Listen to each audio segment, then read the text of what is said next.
xalqada hore waxay noogu joogtay gabadhii oo kula taniinkeyga ayaa xuqaaday laba nin iyagoo waliba seeftooda ay wataan xagga nooga soo wada asxaabay ee fal muuqaalka Galaxy Sara kadib markii uu sheegtay ku tiraahdo Dragon-ka ayaa ku xuqaaday seeftaada ay gabadhu waxay soo dhaqaaqday iyo wiilkii kooxdu waxay soo dhaqaaqday Dragon jooga waxayna arkay Dragon-ka isku duuduubay labada nin kadib waxay isku dayeen inay ka soo qaadaan labada nin wiilka wuxuu bilaabay mar la soo baxo oo Dragon-ka jeediyo labada gabdhood si uu isagu isku soo jeediyo oo Dragon-kiisa ku mashquulsan in labada gabdhood ka soo qaadaan seeftii kadib wiilku guuleysaa Dragon-ka wuxuu bilaabay soo sarkaxo oo wiilka afka ku qaado kadib gabadhii ka hor waxay bilowdaa inay soo cararto oo Dragon-ka madaxiisa fuusho kale gabadhu waxay isticmaashay awoodeedii waxaan isku dayay in Dragon-ka ay dhiirigeliso kadib Dragon-ka wuxuu bilaabay xanaaqo kaxo kadib gabadhu bilaabay madaxa gidaar ugu jiido la duulo markaas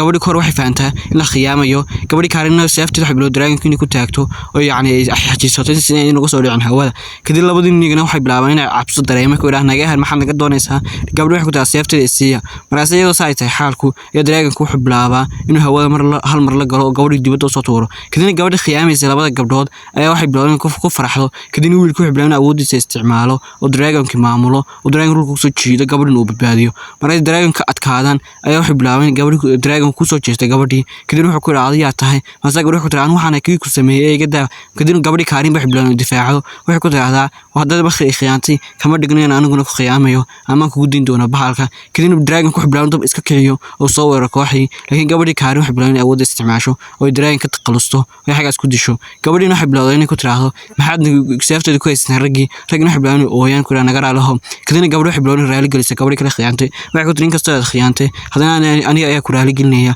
maadaama khaladka kama toobad keenin mar kasta oo adiga ayaa khaladka ku saxan kadib gabadhu waxay bilaaween iska soo raaxaan oo galabta iska sheekaystaan oo yacni iska farxaan kadib gabadhu waxay bilaaween koor ay iyadoo murug dareento ku tiraahdo adoo qalbi wanaagsan tahay kaarine kadib kaar waxay ku tiraahdaa amsterdam qalbi wanaagsanaan waaya qof hal mar ay khiyaamay anigu inaan fafiyo dhankayga waxba kama ahan waxaan u dhashay dhan kale gabadhan waxay bilaabeen qoobamayso shalayto dareento waxayna tiraahdaa dadka maxay sida fiican ugu la dhaqmayaan kadib waxay aragtaa bisad yar kadib waxay bilaabeen iska cunto sandwichiga yar haysatay oo yaabto gabadhan kaalin ay ka yaabto si u dhaqmayso iyo sida wanaagsan ula dhaqantay waxayna tiraahdaa Dragon dhan ayaan ku diray oo rabin ka taqaluso laakiin way ka badbaadinay si wanaageeda awoodna kaga badbaadinay si kaga badbaaday sidaas darteed aniga oo Dragon-ki sameeyay oo tacwiidada ama sixirkay ku sameeyay ay badbaadinaysaa oo nolosheeda ay caawinaysaa Dragon-ki wuxuu anigu soo jeestay hadayna iyadu caawinahayn oo dhiman lahaa dhanka kooxda bilaabay intuu soo dhaqaaqaan oo iska sheekaystaan kadib waxay maadaan gurigaasna waa gurigi loo tilmaamo lagu yiri hotelkaasna waxa lagu qabta danka maqaaburiinta oo loogu wacyigeliyaa loogu sheegaa wixii dhici doona iyo Dragon-nada iyo meelaha ay joogaan kadibna gabadh yar maamulaysa la kulmo waxna ku yiraahdaan Dragon-ka waan ka soo adkaanay gabadhna seefteeda soo cashatay maxaa xiga maasa gabadh waxay ku tiraahdaa Dragon-ka hal mar hadda soo guuleysatiin Dragon-nada kale waxay idin rajayn doonaan ka soo guuleysan doontiin inaguna waxaan noqonaysaan askarta wadanka difaaci doona kadibna waxay bilaabeen in qolka yar iska agaajiyaan hotelkii seexan lahayn oo yacni mid walba hawshiisa qabsado gabadhii korona waxay bilaawday inay qaad alaabeed dibadda soo saarto dhanka waxay arkaan gabadhaas waa gabadha saaxirada dhulkeena ku dhacdo gabadha daciifada kadibna wiilkii UK soo carara wuxuu bilaabay caawis dhaho oo xoogaa cun dhulka u dhigo laakiin gabadhu waxay bilaabeen intay casaan ka dhigto ay wiilkii sida u soo eegtaa si fakhami ku jirto yacni ku jirto fakh ama khiyaano gabadhii korora iyo wiilkii waxay bilaabeen iska soo dhaqaaqaan oo suuq iska soo aadaan dhanka kale gabadhu wax khiyaamaysay waxay bilaawday inay ku mashquulso hotelka hagaajinayeen iyo waxyaabaha wax ka khaldan waxay u tiraahdaa fadhigii wixii meesha dhigan ugu yiri saan rabay uma dhigin waadna ku guuldareysateen haddana waad ka shaleynaysiin waxaad samayseen maadaama hadalkayga iska indhataraysiin labadiinu oo waxba aansan qabanin dhanka kale gabadhii kaarin iyo nimankii kalena waxay bilaabeen iska qureecdaan oo yacni iska farxaan iyaga saas tahay iska wada qureecanayaan midka kala sheekaysanayso ay gabadhii kaar waxay ku bilowday ku tiraahdaa adoo cunto maxaa noo cuni kadib waxay ku tiraahdaa ma rabo cunto haddana waxaan dareysanahay kadib waxaa loo keenaa buug yar meenugii waxay ku tiraahdaa buugan meenigaad ka doora haddaba cunada doonaysid ninkii hotelka wuxuu ku yiraahdaa dhaqso cuntada doorta ma doonay hadal badan iyo khudbad dheer rabtiin kadib gabadhu waxay bilaawday inay ku tiraahdo anuu cunto ma doonin maxaad u samaysay cuntada ama yacni u soo qaada buuga meenuga ninkii hotelka wuxuu ku yiraahdaa iga dhaqsadaan waqti baa igu socda dhaqsada waxa doonaysan iyo dalbada waan keen doonaa gabadhii kale waxay ku tiraahdaa waxa ma doonayna gabadhan waalan ayaan wax dalbaynay laakiin gabadhu way diiday ee cunada noocaas noo keen kadibna cunadii wax bilaabay ku soo diyaariyo gabadhii waxay ku tiraahdaa waxa cunada noocan weligii ma arkin mana cunayo anigu weligii inta ka dhiman noloshayda kadib wiilkii wax bilaabay ku yiraahdaa istijiya laakiin gabadhu waxay bilaabay calaashay tiraahdo anigu cunada noocan ma cuno iga daa fadlan ku bariyaa waxay bilaabay mata ku dhawaato gabadhii koor la hadasho waxay ku tiraahdaa cunada saas loo cunaa gabadhu waxay bilaabay xasaasiyad ka sii qaado cunadan iyo waxan ay sheegayaan oo yani aad u sii dhibsato oo marka hore waxay dhibsanaysaa sida fiican ula dhaqmeen imikana waxay dhibsanaysaa cunada ay yani ay siinayaan ninkii hotelka aan wuxuu bilaabay sigaar iska cabo kadibna wuxuu keenay warqadii ku jireen lacagihii waxyaabaha in yani lagu lahaa qofka bixiya kadibna gabadhi kale way naxdaa waxayna ku tiri aan lacagtiin teleemaanahay gabadhi Kaarin ba soo cartay waxay ku tiraahdaa aniga lacagtan dhiibay ka walwali gabadhi oo yaaban wasle dadka maxaa ka khaldan sida fiican ula dhaqmaya ayaa waxay bilaawday inay aragto